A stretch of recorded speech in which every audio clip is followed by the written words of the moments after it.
Hi, sisters and friends and bookkeeping mamas. Welcome to Bookkeeping Mama, Bookkeeping Advocate. As you know, I am Trevonna Parker. I am your bookkeeping mom. I am a bookkeeping mama, and I aim to be your bookkeeping advocate. I am here because I know that I am constantly promoting bookkeeping for everyone, every mom, just in the aspect of starting your own business or even working in another person's firm. I just believe that the concepts of bookkeeping, accounting, finance, just time proven skills that go a long way. I believe that it just does so much. So, anyway, today I want to talk to you guys about pricing structures. And the reason I want to talk to you about that, and I just want to say, just to take a step back, I know I present these videos, but I am still very much on my journey, learning and growing with you guys. I do not have everything understood. I'm still learning in a very real way, bumps and bruises and a lot of things, babies in the background. So if you guys hear that, that's totally okay. We are moms, and that's all right. So, um, okay. So what I wanted to just talk about just a few things, just break down a few different things as I have found them. There may be some more nuance to this, and you may find more information. You may choose different things than I've chosen, but I just want to put these things out there. So I have the different types of pay. And so we're going to talk about commission, salary, hourly, and then finally a hybrid. So this is for you to think about as you're on your journey, as you're starting your business, as you're working for anybody else's business. If you want to maybe start your business and then maybe grow into a firm, all these kind of things. Maybe we're not there now, but maybe they're definitely things that we need to think about. So first of all, it's commission. And commission, of course, I think it happens mostly when you're employed or if you like do something like life insurance or something along those lines. But you can do it in bookkeeping where you have projects or you maybe if you're in sales, the sales portion of your bookkeeping, or maybe that's the way you want to set up your sales portion of bookkeeping, where people get clients and the people who obtain the clients get a commission. And again, I think that's mostly with if you're the owner and you're hiring someone else on, then that's where you probably would do more commission. And there's a lot of hard work in commission because you're constantly hungry, constantly trying to fight to obtain something. And I know we have to do marketing if we have our own businesses as bookkeeping mamas, but constantly pulling people in, and you get that one kill, that one check, and then you have to go on to get another check, and you have to go on and get another check. Like none of this is recurring income. It can be draining. Some people really like that. For me, it just doesn't work for me as a mom. I like more consistency, which is of course why I like bookkeeping, because there's the monthly recurring income. But with that monthly recurring income, and I'm just looking down to check my notes. Let me put them over here so I'm not looking completely down. But let me turn that to Tuesdays. Probably should have put it on my laptop. But marketing is hard and time consuming. So it's good to get marketing, and you're going to have to do it, but it's good to get it if you're going to have like monthly recurring income. For me, constantly working on commission as I did when I was a life insurance agent just didn't work. And so that's just something to consider as you're either deciding on whether or not you want to be in a structure or deciding your own structure. Then there's salary. We all know these things with salary. Again, that's mostly when you're employed by others. And sometimes you can set that up on a monthly recurring. I guess that would be considered a recurring payment, actually. That's a kind of a recurring payment because you know what you're getting it each month, no matter what, or if you're an employee, you know what you're going to get every month. So that's the same as recurring payment. And that does provide comfort because you know exactly what's coming. You can plan around it. There are going to be no shocks. Uh, you know how to plan your bills, you know how to plan your vacations, you know how to plan because of the recurring. Uh, so one of the things that I noticed with salary is that if there's any additional work, the hard work doesn't necessarily get rewarded. It is what it is. If there's more that comes in, you're just stuck with that. But also on the flip side, if you're doing too little, then you're still getting the same amount. So especially if you're an employee in a firm, that can cause problems. But for us as bookkeeping mamas, just the way we're setting up our things, that can also be something to consider when you're thinking about recurring payments and also if you're going to pay your people salary. Of course, there's no overtime pay for anything. But generally, if you're an employee, and I know I'm going back and forth, this video is probably going to be a mess at the end, but I'm going to just keep recording because I need to just be more consistent. But generally, benefits, you get life insurance, you might get 401k, etc., if you are working a salary position. Another position or another type of pay structure is hourly. And I know we've all had experience with hourly or salary, just growing up, working at places, we have those jobs.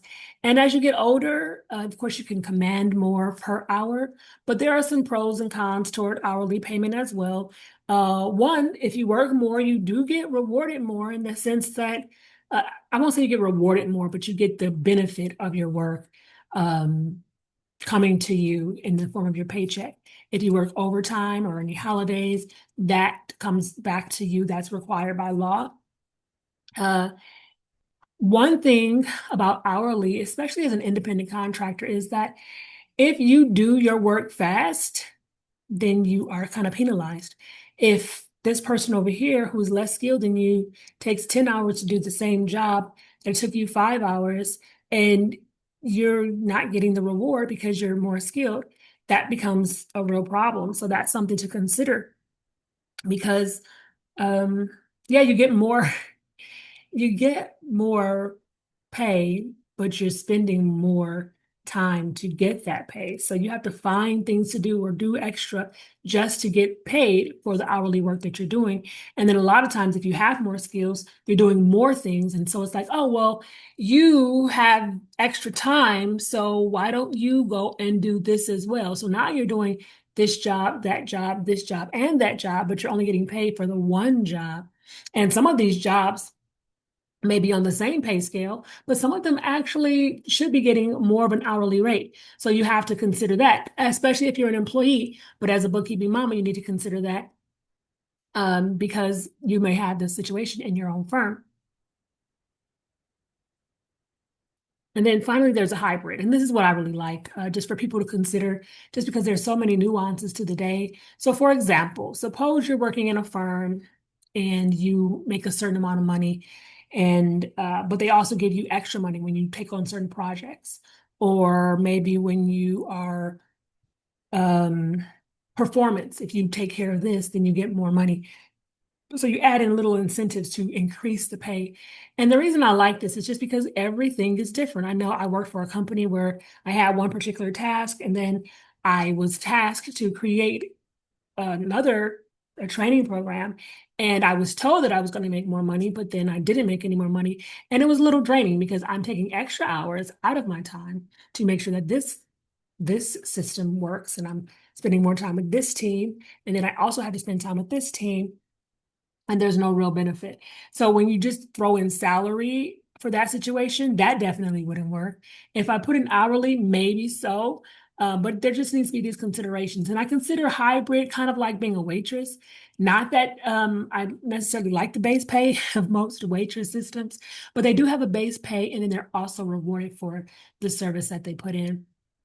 So let me see. So for example, some businesses can charge the clients recurring monthly fees plus hourly for any special project. So if you're having your firm and you just have a client who's you have on a monthly recurring payment, but then you also do some special projects. For example, when I do 1099s at the end of the year, that's not in my base price, so that's extra. Or you may have someone who's working with your tax accountant for the year, and so that's extra. You may have you want them to do cleanup, obviously, that's extra. If you're in a firm, you can have your base salary plus monetary incentives. So you can have like your base salary for being here, but any clients that you take on above that, now you're getting an incentive for them. Or you're getting an incentive for any clients who they have this amount of transactions, because we know that that's going to be more than or this amount over the base transactions or something along those lines. So you have a lot of ways where you can make this hybrid work. And then you have people who like I said, who's touching every area of the business. So if we use you over here in operations, if we use you over here in onboarding, if we use you over here in the bookkeeping realm, if we use you over here in QC, if we use you over here to sweep the floor, if we use you over here, whatever we're using you in, then that becomes part of, your salary as well. Because honestly, and this is one of the problems that business owners even have, and I know I'm just rambling, so this is one of the problems that business owners even have, doing so much in a business and not being able to put that into a monetary consideration. So you may think that you're making money and you want to step outside of the business, but now you need to hire a manager to take your place. Well, you never put that manager's salary in the books because you have been taking that on. And so sometimes as a business owner, we do that, but also as an employer, we find ourselves doing that. Some employers will use you here, there, here, and there. Or some people that you're contracted with might use you here, there, here, and there, and not considering that these positions, again, are different positions. They yield different monetary compensation. All right, so you can have bonuses, achievement bonuses, individuals who maybe all their clients are super happy this month, or they got their books closed on time this month, no complaints this month, or all of the ask my accountant information, the uncategorized transactions were completed by this month. All of those kind of things could be achievement bonuses, or they can be you can have them by the individual. You can have team bonuses, department bonuses. You can have seasonal bonuses.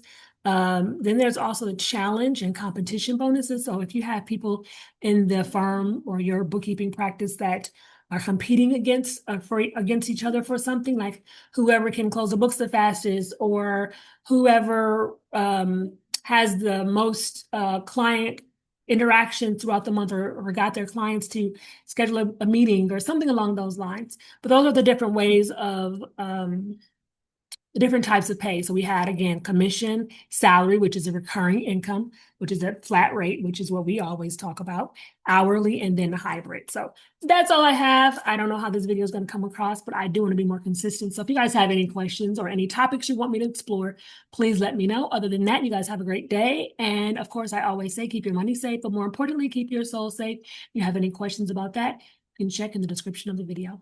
Bye now.